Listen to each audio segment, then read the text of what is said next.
Hey guys, good morning and welcome to Devbhoomi career point. आशा करता हूँ आप सभी लोग स्वस्थ होंगे, काफी अच्छी आपकी स्टडी चल रही होगी। तो देखिए, यूट्यूब चैनल पे लगातार आपको special fact classes, test series और साथ ही Uttarakhand GK revision Mahakumbh classes दी जा रही हैं। आगामी UK triple S C and UK PSC परीक्षाओं के लिए क्लासेस काफी बेनिफिशियल है।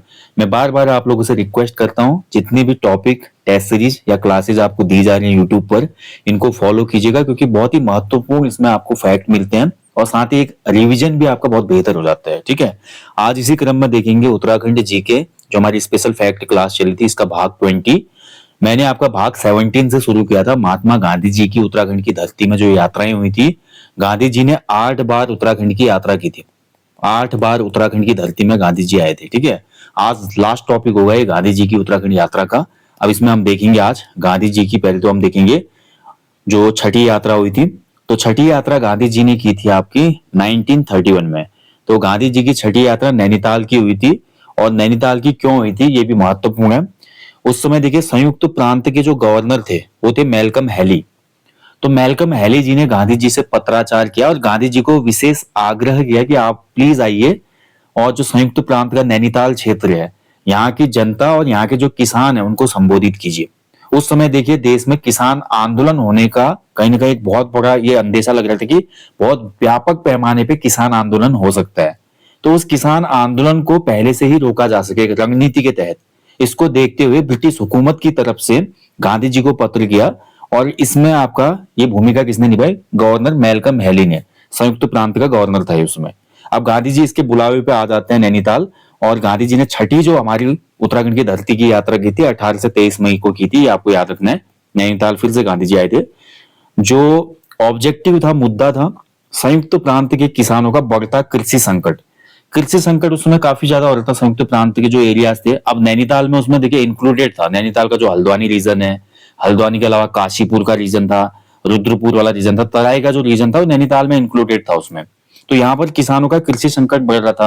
अब किसानों को देखिए कोई प्रॉब्लम आएगी तो सरकार तो उसमें ब्रिटिशर्स की थी, तो किसानों का आंदोलन होना भविष्य में स्वाभाविक था। और इसी चिंताओं के बीच में मैल्कम हैली इनवाइट करते हैं गांधी जी को। इस यात्रा में गांधी जी के साथ उनकी पत्नी थी कस्तूरबा गांधी, देवदास गांधी थे उनके पुत्र, महादेव देसाई इसमें थे, मीरा बहन थी, और जमनालाल बजाज भी इस यात्रा में थे गांधी जी के साथ। कई बार ये क्वेश्चन बनता है कि गांधी जी के 5वें पुत्र कौन थे? तो जमनालाल बजाज को गांधी जी का 5वां पुत्र कहा जाता है, ध्यान रखेंगे। गांधी जी के अगर हम देखेंगे तो गांधी जी के जो अपने थे 4 पुत्र थे। जमनालाल बजाज ने बोला था कि गांधी जी मेरे पिता की तरह, मैं इनको अपना पिता मानता हूं, इसलिए जमनालाल बजाज को गांधी जी का 5वां पुत्र कहा जाता है। ये इंपॉर्टेंट फैक्ट है, जीएस का भी आपको याद होना चाहिए। ठीक है, तो ये सब इस यात्रा में आए हुए थे। अब यहाँ पर गांधी जी जब पहुंचे तो गांधी जी फिर से हमारा गोविंद लाल जो सलमगढ़िया थे, मैंने आपको लास्ट टॉपिक में बताया था, जब गांधी जी ने कुमाऊं की यात्रा की थी, चौथी यात्रा, तो उस कुमाऊं यात्रा के दौरान वो गोविंद एंड कंपनी जो थी उसमें नैनीताल की, उसके जो फाउंडर थे, ठीक है, तो गोविंद एंड कंपनी के फाउंडर के घर में गांधी जी रहे थे उसमें। और 1929 की यात्रा में गांधी जी ने यहाँ पर फाउंडेशन डाली थी। तो आप सभी को पता है गांधी जी ने गांधी मंदिर की आधारशिला रखी थी 1929 वाली यात्रा में। अब जब गांधी जी आए हमारे दोबारा 1931 में, तब तक ये गांधी मंदिर बनकर पूर्ण हो चुका था। तो इसी गांधी मंदिर में गांधी जी ने निवास किया था इस यात्रा के दौरान। ठीक है, और उसके बाद देखिए आपका इसी बीच क्या हुआ, 21 मई 1931 को बद्रीदत्त पांडे की अध्यक्षता में एक सम्मेलन आयोजित होता है नैनीताल में ही, और गांधी जी ने यहाँ पर अपना व्याख्यान दिया था। तो कभी क्वेश्चन बनेगा, गांधी जी के नैनीताल आगमन पर 1931 में जो हमारी समिति बनाई गई थी सम्मेलन की, उसके अध्यक्ष कौन थे? तो ये थे कुमाऊं केसरी बद्रीदत्त पांडे जी। ऐसे आयोग फैक्ट पूछता है आपसे, ठीक है, घुमा के, तो ये आपको याद रखना है। तो एक बहुत बड़ा सम्मेलन उसमें होता, बहुत सी लोगों ने इसमें पार्टिसिपेट किया था, बहुत चीजें इसमें हुई थी। उस समय संयुक्त प्रांत के शिक्षा मंत्री थे जेपी श्रीवास्तव जी। जेपी श्रीवास्तव जी ने एक, हम बोल सकते हैं कि ऑफिशियल पार्टी भी दी थी, उसमें पार्टी रखी थी, और इस पार्टी को नाम दिया था एट होम। ठीक है, अब कभी क्वेश्चन ही बन सकती है गांधी जी की किस यात्रा के दौरान उनको एक औपचारिक पार्टी दी गई थी जिसका नाम एट होम था। तो ये थी गांधी जी की छठी कुमाऊं यात्रा 1931। ठीक है, याद रखना, छठी कुमाऊं या उत्तराखंड की यात्रा। तो उसमें शिक्षा मंत्री थे संयुक्त प्रांत के, इनकी वाइफ के द्वारा एक भव्य आयोजन किया गया जिसमें गांधी जी को बतौर चीफ गेस्ट इस पार्टी में बुलाया गया। एट होम इस पार्टी का नाम रखा गया था। ठीक है, इसके बाद देखिए गांधी जी ने रात भर काम किया। इस यात्रा के दौरान गांधी जी का जो मेन मोटो था, उद्देश्य था, जो संयुक्त प्रांत के किसान थे उनका जो कृषि संकट था उस पे किसानों को एक अच्छा मतलब मैसेज देकर या किसानों को यहाँ पर बहुत अच्छे से उन्होंने ये बताना था कि आपके सभी संकटों का जो है निवारण किया जाएगा, किसी भी प्रकार से आप कुछ ऐसा कदम ना उठाएं जिससे देश में सांप्रदायिक जो चीजें हैं बढ़ जाए। तो गांधी जी ने यहाँ पर बहुत अच्छे से प्रिपरेशन तो की थी और एक अच्छा व्याख्यान भी दिया, लेकिन लोगों के गले में नहीं उतरा ये। और बोला जाता है कि गांधी जी का जो भी भाषण हुआ था या गांधी जी ने जो भी किसानों के बारे में यहाँ पे बोला, ये आपका सफल नहीं रहा। तो किसान घोषणा पत्र गांधी जी ने जो बनाया था जिसपे भाषण दिया, इस यात्रा में वो किसान घोषणा पत्र सफल नहीं हो पाता। और जैसे ही गांधी जी को ये खबर लगती है कि जो मैंने भाषण दिया था या किसानों के बारे में जो भी व्याख्यान दिया उससे किसान सहमत नहीं है, यानी कि किसानों ने अपनी अस्वीकृति दर्शा दी थी। और इसके अगले ही दिन गांधी जी ने अपना बोरिया बिस्तर पकड़ा और इस यात्रा को बाय बाय बोल दिया। गांधी जी वापस चले गए थे फिर इस यात्रा से, ठीक है। चलिए, इसके बाद गांधी जी की 7वीं यात्रा होती थी कि उत्तराखंड की धरती में, और गांधी जी की जो 7वीं यात्रा हुई थी वो 28 मई से 8 जून के बीच में हुई थी। मसूरी आए थे गांधी जी। अब रीजन क्या था इसका, देखिए समझिए। 1940 के बाद हम देखते हैं 1940 के बाद जब भारतीय इतिहास का दृष्टिकोण हम देखते हैं तो बहुत सी चीजें घटित होती हैं, क्योंकि 1939 से सेकेंड वर्ल्ड वॉर चल चुका था। ब्रिटिशर्स को इस बार फिर से ये उम्मीद थी कि भारतीय हमारा इस महायुद्ध में साथ देंगे, और गांधी जी ने भी बोला था कि नैतिकता के आधार पे भारतीय लोगों को ब्रिटिश सेना का सहयोग करना चाहिए, क्योंकि हम उस समय ब्रिटिश राज के अंतर्गत ही हैं। लेकिन लोगों के मन में ये बात सही नहीं लगी लोगों को, क्योंकि गांधी जी ने 1915 में भी जब भारत वापस आए थे और जब पहला वर्ल्ड वॉर चला था, गांधी जी ने लोगों को ब्रिटिश सेना में भर्ती होने के लिए प्रेरित किया था, जिसके जिसके कारण गांधी जी को एक टाइटल भी मिला था, ब्रिटिश सेना में भर्ती कराने वाला सार्जेंट। लेकिन उसके बाद भी क्या फायदा हुआ, मतलब यहाँ के लोगों को गुमराह किया गया था। और यहाँ के लोगों का मानना ये था और बड़े बड़े नेताओं का मानना था कि सेकेंड वर्ल्ड वॉर के दौरान ब्रिटिशर्स जो भारतीयों को सेना में भर्ती होने की बात कर रहे हैं, इसके बावजूद भी जो हमारी स्वराज की मांग है या जो भी हमारी आजादी की मांग है, ये इस पे काम नहीं करेंगे। यानी कि लोग जानते थे कि ब्रिटिशर्स हमको पहले की तरह मूर्ख बना रहे हैं। लेकिन गांधी जी ने बोला नैतिकता के आधार पर ब्रिटिशर्स का हमने सहयोग करना चाहिए, क्योंकि उसी की छत्र छाया में हमारा देश आगे चल रहा है। तो काफी लोग गांधी जी से दुखी थे। इसके बाद देखिए 1942 का समय आता है, गांधी जी समझ जाते हैं कि ब्रिटिशर्स अब मानने वाले नहीं है, सत्य अहिंसा का मार्ग छोड़ के गांधी जी ने एक यहाँ पे नारा दे दिया था 1942 में जब भारत छोड़ो आंदोलन चला, डू और डाई का, करो या मरो, ठीक है। इसके बाद लगातार गतिविधियां रही, गांधी जी जेल में गए, ठीक है, काफी चीजें हुई। तो गांधी जी की तबीयत बहुत खराब हो गई और डॉक्टरों ने उनको सजेस्ट किया, भैया अगर आप देखिए कहीं हिल स्टेशन में या कहीं पे स्वास्थ्य लाभ लेने नहीं जाएंगे एकांत क्षेत्र में, तो आपकी जान को खतरा है। तो जो भी कार्यकर्ता थे वो काफी चिंतित हो गए। तो गांधी जी को स्वास्थ्य लाभ लेने के लिए 28 मई से 8 जून के बीच मसूरी फिर से भेजा गया।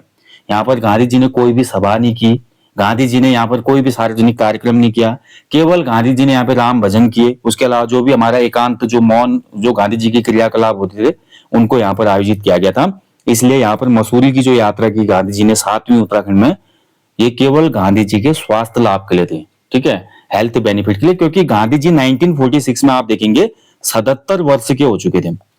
गांधी जी का जन्म कब हुआ था, 2 अक्टूबर 1869 में हुआ था पोरबंदर में। अब गांधी जी इस समय तक 77 ईयर्स के हो चुके थे।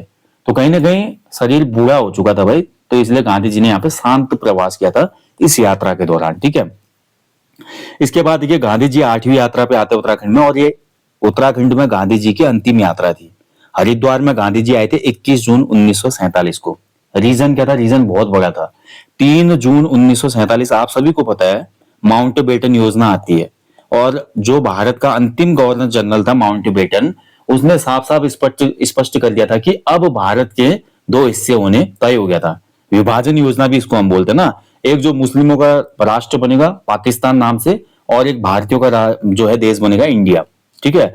तो 3 जून को जब ये घोषणा हुई तो इसके बाद जो पाकिस्तान के क्षेत्र में, वर्तमान क्षेत्र में जो भारतीय रह रहे थे, तो बहुत से लोगों ने माइग्रेशन किया।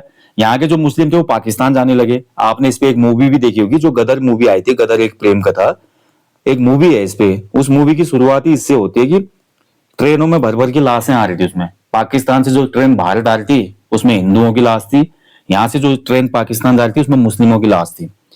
तो काफी लोग क्या हुए थे उसमें, जो पाकिस्तान का सिंध प्रांत था, पंजाब प्रांत था, या जो भी अन्य प्रांत थे, वहां के हिंदू लगभग 30,000 से 32,000 से ज्यादा हिंदू जो थे वो आपका हरिद्वार में आ गए। हरिद्वार में कैंप वगैरह लगाए गए थे, शरणार्थी कैंप, यानी कि जो रिफ्यूजी कैंप थे उनको लगाया गया था, उसमें हिंदू थे। अब गांधी जी का मन था कि भैया एक बार मेरे को यहाँ की यात्रा करनी है, और मैं यहाँ पर देख के आऊंगा, मैं खुद इंस्पेक्शन करूंगा, निरीक्षण करूंगा कि यहाँ पर जो हमारे शरणार्थी हैं उनके साथ कुछ गलत तो नहीं हो रहा है। इसलिए गांधी जी ने 21 जून 1947 को उस सांप्रदायिकता के बीच में भी हरिद्वार की यात्रा की थी, केवल और केवल इंस्पेक्शन के लिए। ठीक है। और गांधी जी को यहाँ पे भेदभाव भी पता चला, उसमें जो उच्च वर्गीय के लोग थे वो काफी ज्यादा गलत बिहेव कर रहे थे, जो गरीब तबके के लोग थे उसमें हिंदू लोग थे। ठीक है, आए तो सब साथ ही थे, लेकिन वही होता है समाज में एक खाई होती है अमीर गरीब के बीच में, वो गांधी जी को यहाँ पे देखने को मिला। तो गांधी जी ने विशेष आह्वान किया उस समय सभी लोगों से, अभी जो है देश की बहुत नाजुक हालात है, शरणार्थी कैंप में जो भी हमारे हिंदू भाई है, अमीर है, कुछ भी हो, सभी लोग एक दूसरे का ध्यान रखें। तो ऐसी कुछ बातें गांधी जी के द्वारा इस हरिद्वार यात्रा में बोली गई थी। ठीक है, तो गांधी जी, अगर कभी क्वेश्चन आपका एग्जाम में बन सकता है, देखिए आयोग के जो एग्जाम एक्सपर्ट हैं बड़े अलग अलग तरीके से क्वेश्चन पूछ रहे हैं आजकल, स्मार्ट तरीके से भी क्वेश्चन बन रहा है। सीधे पूछेगा कि गांधी जी की जो उत्तराखंड की धरती में अंतिम यात्रा हुई वो किस सिलसिले में हुई थी। तो आपको याद रखना है गांधी जी यहाँ पे आए थे रिफ्यूजीज की जो भी उसमें कंडीशन थी उसका निरीक्षण करने के लिए। ठीक है, जो कैंप लगे हुए थे देखने के लिए कि कैसा वहां पे उनको खाना मिल रहा है, सफाई की क्या व्यवस्था है और क्या क्या चीजें हो रही हैं, ये सब देख रेख करने के लिए गांधी जी आए थे। और ये गांधी जी की उत्तराखंड की धरती में अंतिम यात्रा थी, 8वीं यात्रा। हालांकि गांधी जी ने एक प्रण किया हुआ था, वो प्रण क्या था मैं आपको बताऊंगा। गांधी जी ने एक प्रण किया था कि जब हमारा देश आजादी पालेगा, ठीक है, और हमारा देश आजाद हुआ 15 अगस्त 1947 को, गांधी जी ने ये आपका प्रण किया था आजादी पे, जब मेरा देश आजाद हो जाएगा तो मैं उत्तराखंड की धरती में जो एक पवित्र धाम है केदारनाथ, इस केदारनाथ धाम की यात्रा करूंगा। ऐसा गांधी जी ने वादा किया हुआ था खुद से। ठीक है, लेकिन आपको पता है जब देश आजाद होता है 15 अगस्त को, तो उसके बाद बहुत सी चीजें हो जाती है। गांधी जी नोआखली में थे, सांप्रदायिकता रोकने के लिए वहां पे गांधी जी को बुलाया गया था। इसके बाद गांधी जी इतने एंगेज हो गए, इतने एंगेज हो गए, उनको टाइम ही नहीं मिला, क्योंकि देश उसमें बहुत ज्यादा तितर बितर स्थिति थी, आप सभी लोग जानते हैं, देश विभाजन होने, क्योंकि गोरे तो चले गए, लेकिन गोरों ने हिंदू मुस्लिम वाली जो फूट का यहाँ पे एक फायदा उठाया, उससे पूरा देश हमारा क्या हो गया था, अस्त व्यस्त हो चुका था। और लाखों हजारों लोगों की यहाँ पे मृत्यु हो गई, सांप्रदायिकता में जो दंगे हुए, जो भी चीजें हुई। ठीक है, अब गांधी जी इन्हीं चीजों में बिजी थे। और उसके बाद जब तक ये चीजें थोड़ा शांत हुई, उसके बाद हम देखते हैं जनवरी 1948 में गांधी जी का एसेसिनेशन हो जाता है, यानी कि जो है गोडसे के द्वारा गांधी जी को गोली मार दी गई। गांधी जी यहाँ पे क्या हो गए, देश के लिए चले गए। ठीक है, तो अब गांधी जी की जो इच्छा थी केदारनाथ आने की वो पूरी नहीं हो पाई, गांधी जी की उससे पहले ही मृत्यु हो गई। इसीलिए जब गांधी जी की मृत्यु हुई, गांधी जी का दाह संस्कार किया गया, तो गांधी जी की जो राख थी, उस राख को केदारनाथ के ऊपर जो एक ताल है चौराबाड़ी ताल, इस चौराबाड़ी ताल में डाला गया गांधी जी की राख को। ठीक है, चौराबाड़ी ताल जो है केदारनाथ के ऊपर में, इसीलिए इस चौराबाड़ी ताल को गांधी सरोवर भी कहा जाता है। बहुत सी किताबों में आपने फैक्ट पढ़ा होगा, यही रीजन है गांधी सरोवर कहने का इसको। ठीक है, गांधी जी की अस्थियां विसर्जित की गई थी इस चौराबाड़ी या सुरवदी ताल में। तो गांधी जी की जो अंतिम इच्छा थी केदारनाथ आने की वो पूरी नहीं हो पाई जीवित अवस्था में, लेकिन उनकी अस्थियों का विसर्जन केदारनाथ के ऊपर चौराबाड़ी ताल में किया गया था। ठीक है, तो ये पूरी घटना थी दोस्तों। और गांधी जी को बेहद लगाव था उत्तराखंड से, खासकर कुमाऊं यात्रा जो उनकी थी चौथी वाली, वो बहुत महत्वपूर्ण थी, जिसमें गांधी जी ने गीता की भूमिका अनासक्ति योग नाम से लिखा था। और गांधी जी को बहुत अच्छा फील हुआ था उसमें कुमाऊं यात्रा में। और एक बहुत world famous statement Gandhi ji ने दी थी कौसानी के बारे में, कि मुझे आश्चर्य होता है कि लोग स्वास्थ्य लाभ के लिए यूरोप क्यों जाते, क्योंकि यूरोप बहुत महंगा था और जो हमारा उत्तराखंड की धरती में भी इतने अच्छे अच्छे हिल स्टेशन थे। तो लोगों से एक विशेष आह्वान किया गांधी जी ने कि भाई इतना पैसा खर्च करके विदेश मत जाओ, स्विट्जरलैंड हो गया या यूरोप के कोई भी हिल स्टेशन है वहां जाने की आवश्यकता नहीं है, क्योंकि भारत में भी स्विट्जरलैंड है। इसीलिए गांधी जी ने कौसानी को स्विट्जरलैंड की संज्ञा दी थी। ठीक है, तो ये सब चीजें थी। तो कुल मिला के जो भी हमारे 3-4 टॉपिक आए लास्ट के, उसमें हमने देखा गांधी जी ने जो उत्तराखंड की यात्रा की थी, उत्तराखंड की धरती की यात्रा की थी, कहाँ पे क्या चीजें घटित हुई थी। और भी छोटे छोटे वाक्य हैं, लेकिन इन सेशन में उन वाक्यों को उल्लेखित करना आवश्यक नहीं है। ये स्पेशल फैक्ट क्लासेज है जहां पर डायरेक्ट फैक्ट टू फैक्ट बात होती है। एग्जाम में अगर प्रश्न बने तो आपका कोई भी प्रश्न गलत ना हो। चलिए दोस्तों, यहीं पे सेशन को मैं समाप्त करूंगा। हमेशा की तरह बोलूंगा आपको कि अपने जीवन में कम से कम एक पेड़ अवश्य लगाएं और लोगों को भी इसके लिए अवेयर करें। सेशन आपको अच्छा लगा हो तो लाइक करना, शेयर करना और चैनल को सब्सक्राइब करना भी ना भूलें। बाकी देखिए ग्रुप सी के लिए 50 full length practice set evergreen application store पे अवेलेबल है। इस वीडियो के डिस्क्रिप्शन बॉक्स में लिंक है। बाकी अगर किसी को फाउंडेशन कोर्स है आगामी परीक्षाओं के लिए, नया कोई बच्चा है और चाहता है कि ग्रुप सी और यूपीपीएससी परीक्षाओं के लिए मैं बिल्कुल बेसिक से तैयारी करूं, तो उनके लिए भी हमारी एप्लीकेशन पे एक कोर्स है, न्यू कॉम्बो कोर्स, जिसमें आपका जीएस, यूकेजी के सामान्य Hindi, computer, reasoning, current affair सभी कंटेंट क्लासेस आपको उपलब्ध हैं। ठीक है, बाकी कोई भी आपका सवाल हो, कोई कमेंट हो, आप लोग कमेंट बॉक्स में कमेंट अवश्य कीजिएगा। जल्दी मुलाकात होगी नेक्स्ट सेशन में, तब तक आप लोग अच्छे से अपनी स्टडी करें, अपना ध्यान भी रखें। मैं हमेशा बोलता हूँ कंटिन्यूटी बना के रखें। किसी भी एग्जाम को क्रैक करने का सबसे बड़ा जो सूत्र है, फॉर्मूला है, वो है कंटिन्यूटी। ठीक है, कंटिन्यूटी जिसके पास होगी और जो अपना जो भी सिलेबस है उसको रिवीजन करेगा और हमेशा जो है इन्वॉल्व रहेगा इस स्टडी में, तो उसका सिलेक्शन एक ना एक दिन हो ही जाता है। अभी देखिए वैकेंसी नहीं आ रही, एग्जाम कैलेंडर हमारे पास नहीं है, तो बच्चे काफी सुस्त हैं। मैं हमेशा बोलता हूँ अपने आप को कमजोर ना करें इस बीच में। जब भी कोई कैलेंडर हमारे पास नहीं, एग्जाम नहीं है या नई भर्ती का विज्ञापन नहीं है, यही सबसे कठिन समय जीतने का होता है। इस समय पे जो ज्यादा मेहनत करेगा उसके निकलने के चांसेस ज्यादा हो जाते हैं, क्योंकि अमूमन मोस्टली स्टूडेंट क्या करते हैं कि जब विज्ञापन आता है तब एक्टिव होते हैं। वो फायदा नहीं है, अभी जो एक्टिव है उसी को फायदा मिलेगा एग्जाम में, ये मैं बोल रहा हूँ। ठीक है, चलिए, थैंक यू फॉर वॉचिंग। जय हिंद, जय देवभूमि।